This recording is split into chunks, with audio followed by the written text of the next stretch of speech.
In a time when kingdoms flourished and monarchs ruled, there existed a benevolent king who led his people to prosperity and wealth.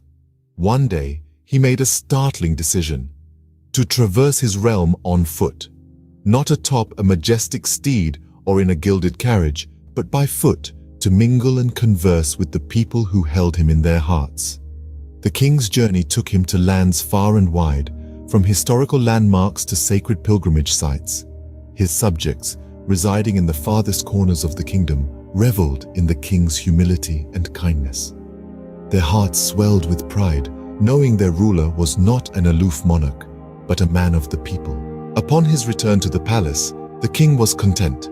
He'd witnessed the prosperity of his people, visited revered sites, and had conversations with those he ruled over. Yet, a cloud of regret cast a shadow over his joy.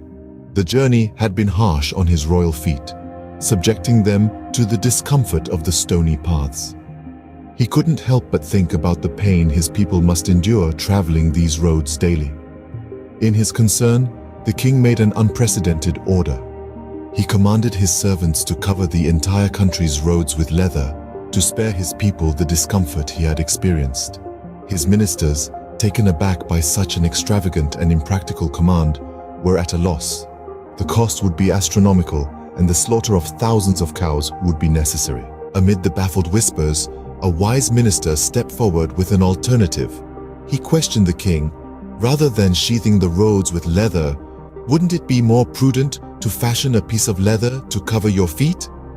The king was taken aback, struck by the simplicity and wisdom of the suggestion.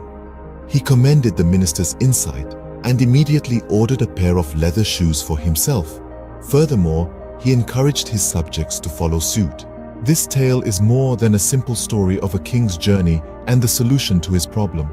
It serves as a reminder that it is not the world that we need to change, but ourselves.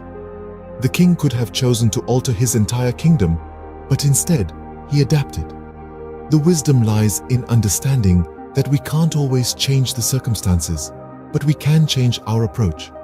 So the next time you find yourself wishing the world were different, remember the king who chose to wear shoes instead of covering the world in leather.